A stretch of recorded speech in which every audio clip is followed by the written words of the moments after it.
Jadi mungkin di antara kalian bertanya-tanya, jaran itu apa sih? Dan ini mungkin Bapak yakin adalah pembahasan yang baru ya untuk kalian.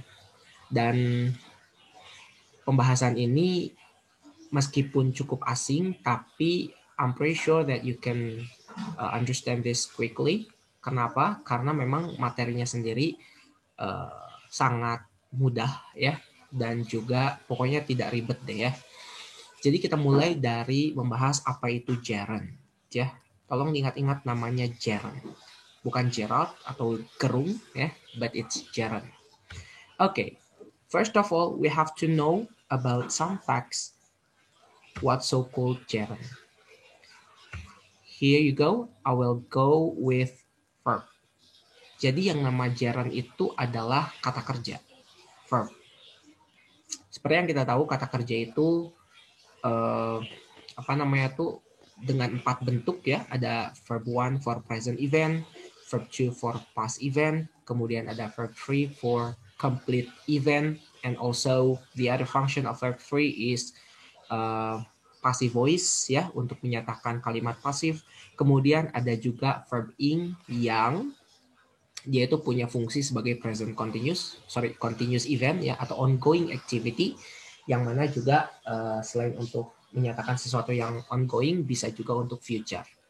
Dan selain untuk keempat bentuk tadi ya, ada yang namanya gerund. Apa itu gerund? Penampakan gerund itu sebetulnya ditampakkan dalam bentuk verb one ya. Nah, ini dia menggunakan bentuk continuous ing ya. Jadi verbing itu selain tadi untuk future, bisa juga telling ongoing activity, tapi juga bisa menyatakan tentang gerund, bisa mengungkapkan bentuk gerund. Ngomong-ngomong apa sih gerund ya? Nah, kita lanjut. Gerund itu adalah kata kerja yang dia berbentuk activity ya, tentu saja. Bentuknya menggunakan verb ing, jadi gerund itu pasti selalu berbentuk verb ing. Tapi status katanya adalah kata benda. Lah, kok bisa? Ya, status katanya noun gitu. Padahal dia kata kerja, tapi dia benda. Nah, disinilah ya para ahli bahasa mengatakan bahwa gerund itu tuh adalah kata kerja yang dibuat jadikan benda gitu. Kata kerja yang dibendakan, ya, kata kerja yang dibendakan. Kita akan bahas satu-satu ya. Dan biasanya berposisi di awal kalimat ataupun di posisi sebagai objek juga bisa, dan digunakan sebagai subjek bukan predicate. Jadi kalau dia diposisikan di awal kalimat menggunakan verb ing, dia berposisi sebagai subjek bukan predicate. Nah, pasti kalian akan pusing kan ya. Ini apaan sih gitu ya, ada 5 poin ini. Nah, kita lihat di sini. Some examples of gerund. Kita lihat di sini contoh-contoh kata-katanya. Ada my drawing book is new. My studying table is cool. My mom's frying pan is heavy. My working time is limitless. My drawing pens are expensive. Di sini Bapak sudah tandai dengan warna-warna yang berbeda-beda.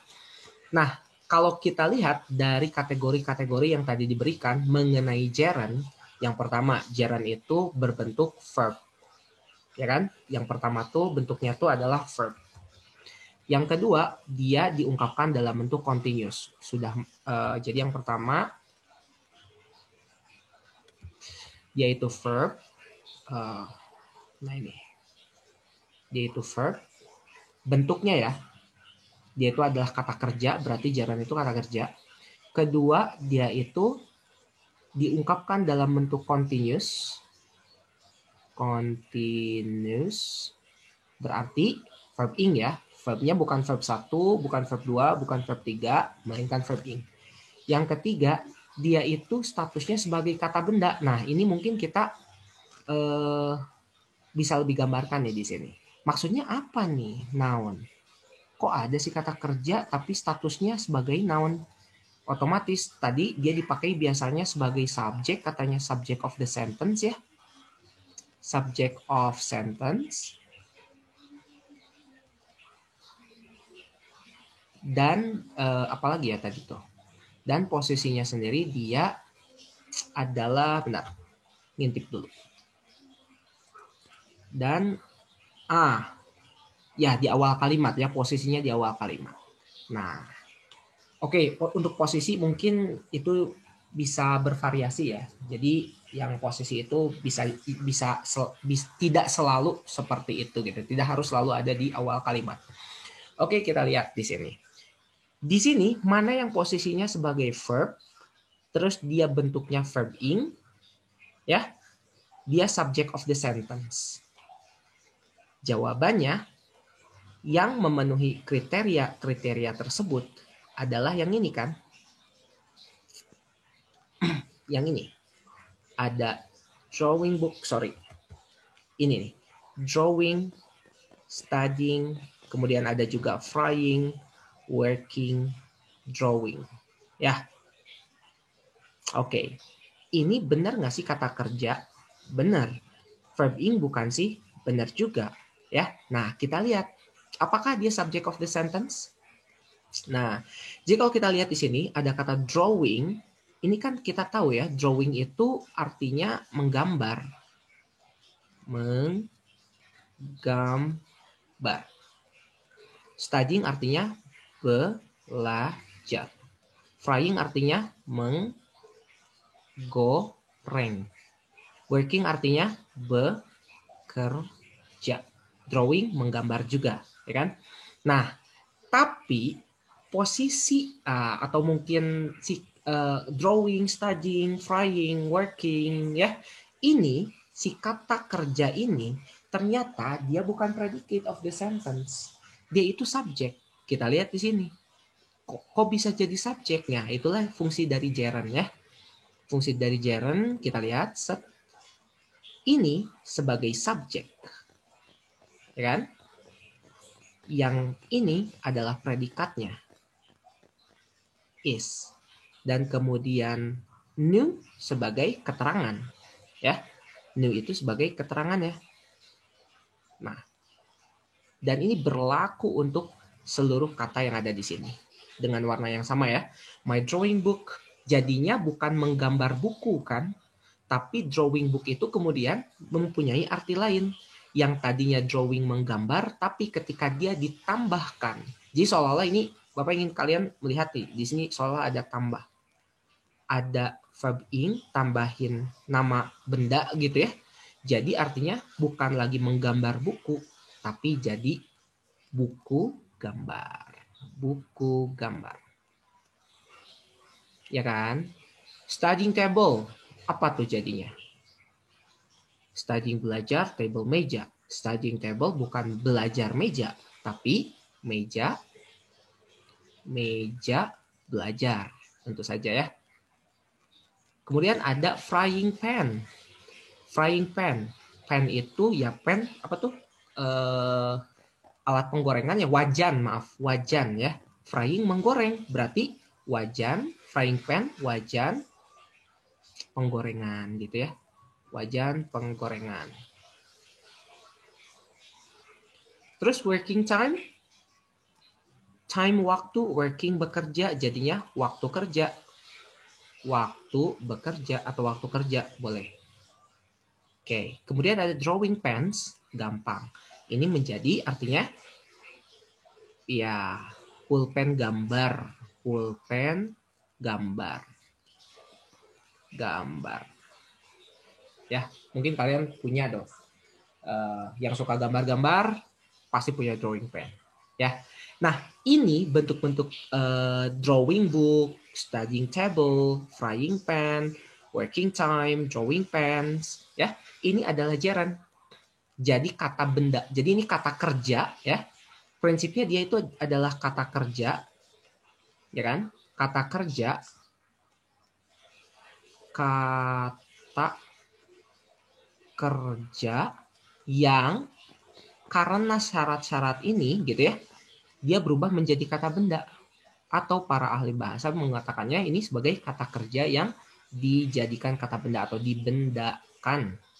Nah gitu loh. Dalam bahasa Indonesia ada nggak sih fenomena seperti ini? Dalam bahasa Indonesia pun secara tidak sadar ya Ada ya fenomena seperti ini. Jadi kata kerja yang dibendakan. Contoh, memukul. Kalau dalam bahasa Indonesia ya, in Indonesian, ini example of Indonesian, of bahasa Indonesia.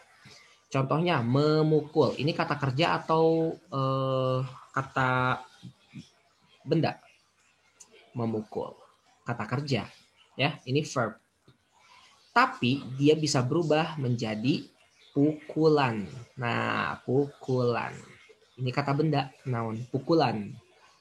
Dia mendapatkan pukulan bertubi-tubi. Oh, gitu ya. Menendang. Menendang. Kata kerja juga lagi-lagi dia berubah menjadi tendangan. Dangan. Jadi sebetulnya fenomena gerund ini ya hadir bukan hanya di bahasa Inggris tapi juga di bahasa Indonesia, bahasa Arab, bahasa Jepang ya, seluruh bahasa di dunia pasti ya. Jadi ada kata benda ya, ada noun yang dia itu dibuat dari verb gitu ya. Ada noun yang dia itu ternyata dibuat dari verb gitu. Jadi gerund itu intinya verb yang verb yang berubah jadi noun atau noun yang dibuat dari verb. Oke, gampang sekali kan? Nah, ini dia ya. Nah, kalau gitu kita lihat di sini nih. Watching TV is one of my favorite rituals. Gimana? Berarti yang jadi gerundnya yang mana? Yang jadi gerundnya watching, ya kan? Menonton TV. Menonton TV is one of my favorite ritual. Karena ini sebagai subjek, is sebagai predicate-nya, one of favorite ritual, ini adalah keterangannya lah ya, begitu. Oke, gampang sekali kan? Nah, jadi kalau kalian bisa lihat di sini ada dua tipe sebetulnya. Kadang-kadang, nah ini ya fungsi keempat nih. Watching TV di sini kalau si gerund itu ditempatkan di depan menjadi subjek gitu ya, dia biasanya berperan seperti ya, bentukannya seperti aktivitas saja gitu ya, seperti aktivitas saja. Tapi begitu ini bersamaan dengan apa tuh namanya, dengan beberapa bersamaan dengan kata kerja nih seperti drawing book, drawing ditambahin book jadinya membentuk benda baru yaitu buku gambar gitu kan. Working table atau studying table, studying ditambahin dengan table, dia membentuk bentukan kata yang baru jadi suatu benda yang baru. Oh, jadi studying meja belajar. Frying dengan pen membentuk benda baru jadi frying pan. Working time sebetulnya itu juga jadi benda, hanya mungkin kita tidak bisa lihat ya, karena pada dasarnya bendanya juga tidak bisa kelihatan. Time itu kan tidak bisa terlihat. Drawing pens juga sama gitu ya. Seperti itu. Oke, gampang kan? Oke, sekarang kita lanjut nih dikit lagi. Here we go. Nah, ini dihapus dulu ya.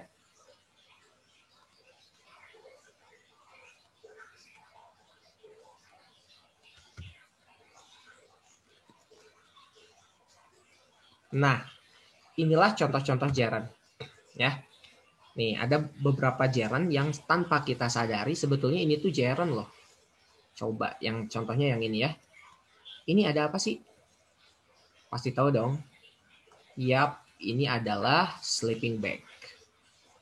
Siapa yang nggak punya sleeping bag? Rata-rata sih pada punya ya. Sleeping bag. Kita tahu bag itu adalah tas. Tapi ini tas, ini tuh bentuknya tas katanya ya. Ini kantung gitu ya, tas atau kantung. Untuk apa fungsinya? Untuk tidur. Jadi bukan instead of saying kantung tidur ya. Kalau bahasa Indonesia kan ini jadi kantung tidur. Kantung tidur gitu ya. Tidur. Instead of saying sleep bag gitu ya. Sleep bag. Sleep bag. Ternyata dia dibuat jadi gerund. Nah, dibuat jadi gerundnya gimana? Ya, tambahin verb ing. Tuh, dia jadi sleeping bag.